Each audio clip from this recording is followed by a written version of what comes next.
Department of Housing and Urban Development. The federal government came up with a program to dismantle public housing and privatize it, and that's what we're doing.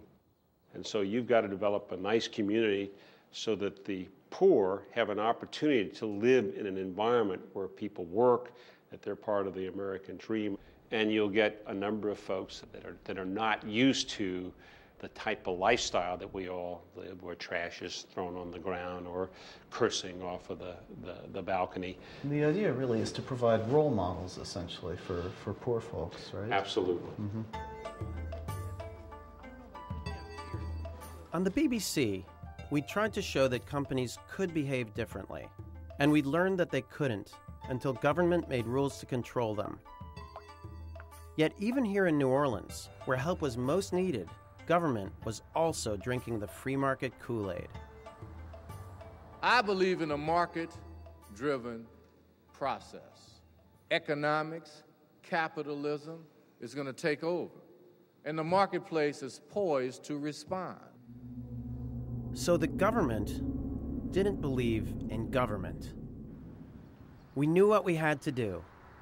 We would become the government, and we would find out what would happen if government did the right thing. We are preparing to go to the Gulf Coast Reconstruction Conference at the Pontchartrain Center in Kenner near the airport. You shouldn't drive. Okay. Here. So it's almost like we should be saying, we are facing a state of emergency. I'm going to speak as HUD, as the Deputy Assistant of the Secretary of HUD, who couldn't make it, and CNN is going to be covering it live. This conference was taking place on the first anniversary of Katrina. 1,000 contractors who were rebuilding New Orleans would be there. What's that? Nagin's coming, Mayor Nagin. Oh my God. Mayor Ray Nagin coming just a bit more than we expected would happen.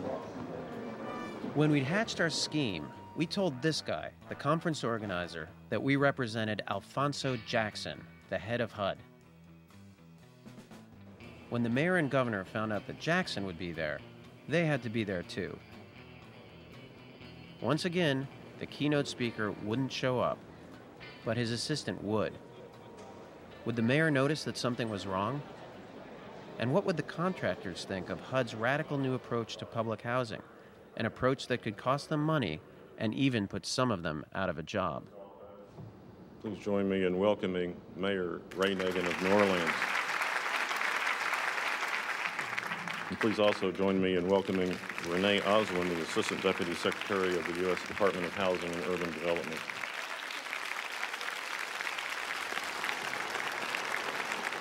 So it's an honor to share the stage with our two partners in recovery, with Renee Oswin representing HUD, who's definitely one of our most important partners in this rebuilding effort, and Mayor Nagin of New Orleans, whose challenges are enormous. And I also want to stop and thank Renee, who's here from HUD. HUD has been an incredible, incredible partner with us. We are on the verge of doing some really unique things, some things that we could have never tackled in the city of New Orleans. And now we are poised and positioned to enhance public housing in the city of New Orleans. You know, there's lots of information out there, there's lots of misinformation out there, you know, but I have a fundamental belief that truth and lie cannot stay in the same place at the same time. Reminds me of a story I once heard. Truth and lie went swimming one day in Lake Pontchartrain. They went skinny dipping, so they laid their clothes on the banks, and they were out there having a really good time. And then lie all of a sudden jumped out the water, put Truth's clothes on, and started running down Esplanade, Elysian Fields Avenue. Truth got out the water, started running after lie.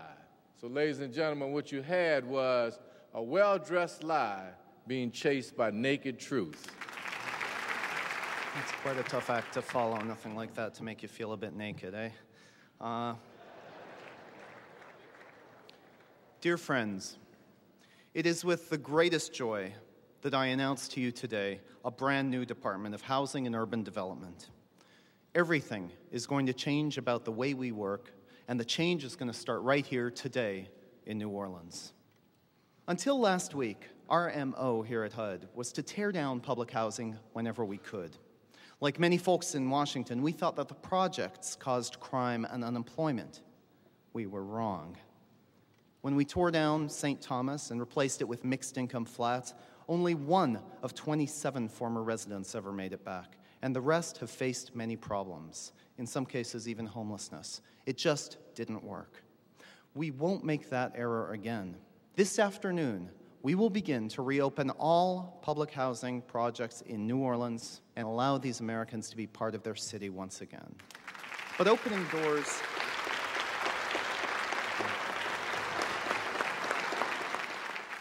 doors won't be enough.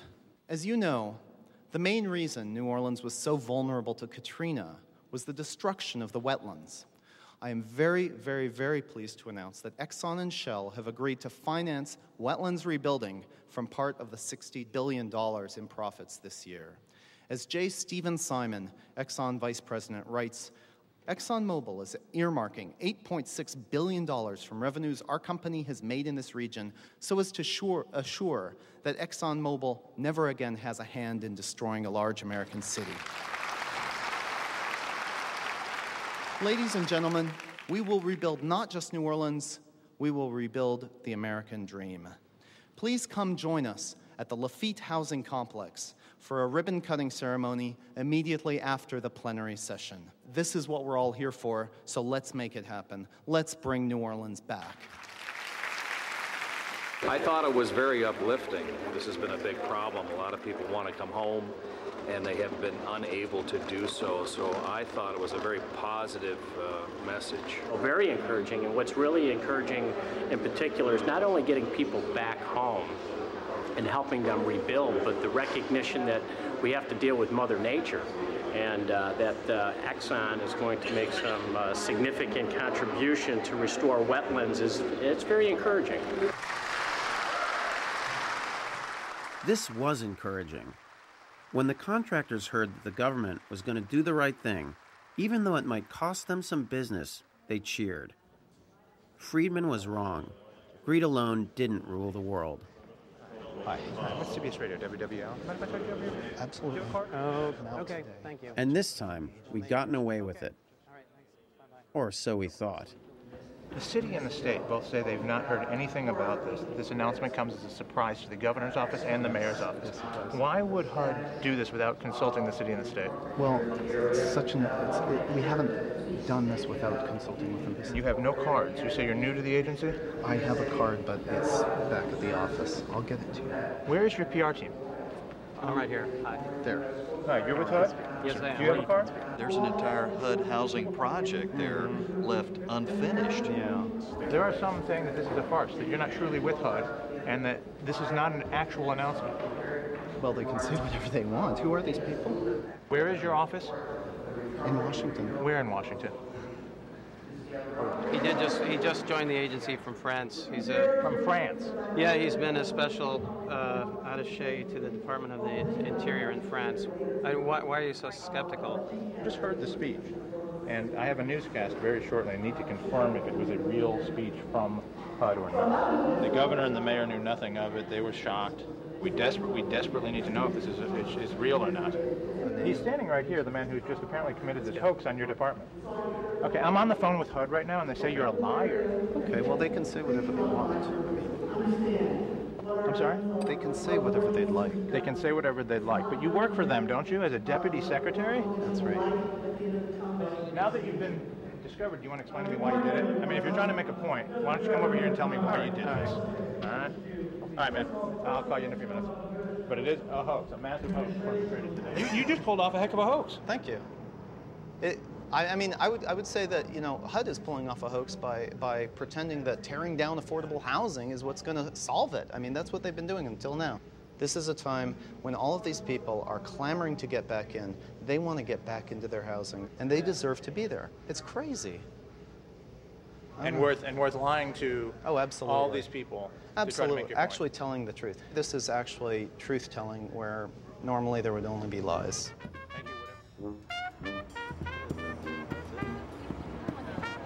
How difficult would it be to remediate what you see here today and make it inhabitable, say, next week.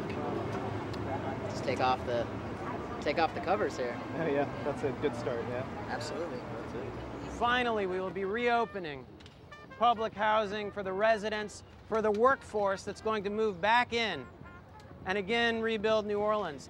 Sick, twisted, cruel. Those are all words used to describe the prank on Louisiana officials and about 1,000 contractors in New Orleans today. I'm Deputy Assistant Secretary of the assistant, essentially, of Secretary Alphonso Jackson.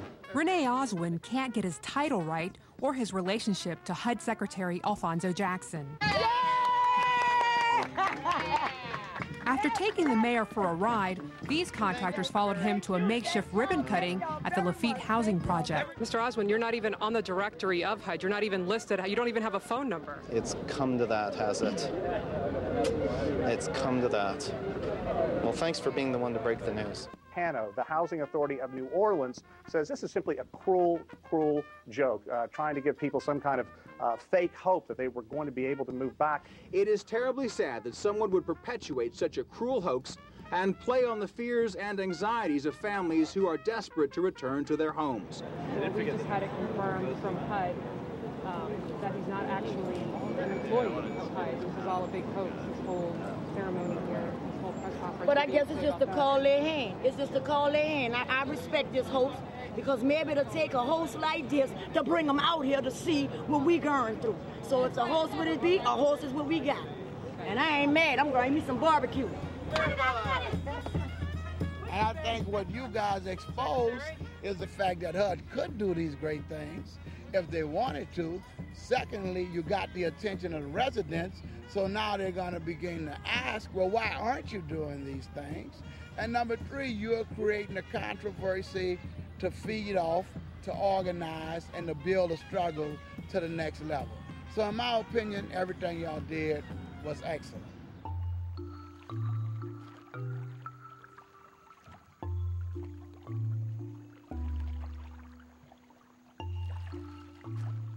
It had all been worthwhile. We were on top of the world. But then, reality began to sink in.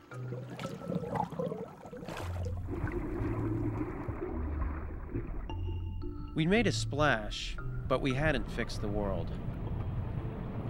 The free market was still destroying New Orleans. All over the world, people were losing their homes. Climate change kept getting worse. And in Bhopal, people continued to suffer.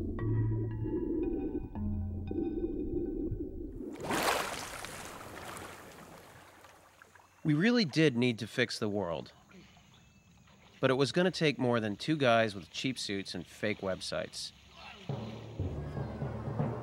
It would take millions of us.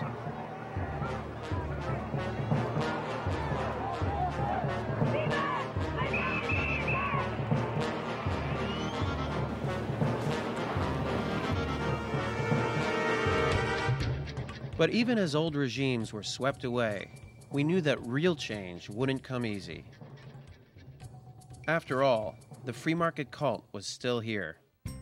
Wealth, money, privatization. Wealth, money, free markets, privatization. Ownership, a great deal of money. Now, we can afford that. Remember these guys? They're not going away. And neither would we.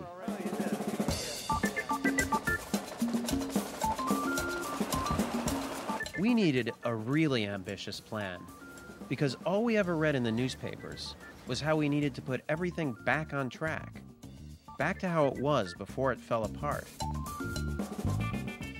But how it was the problem. We needed to show what real change could look like.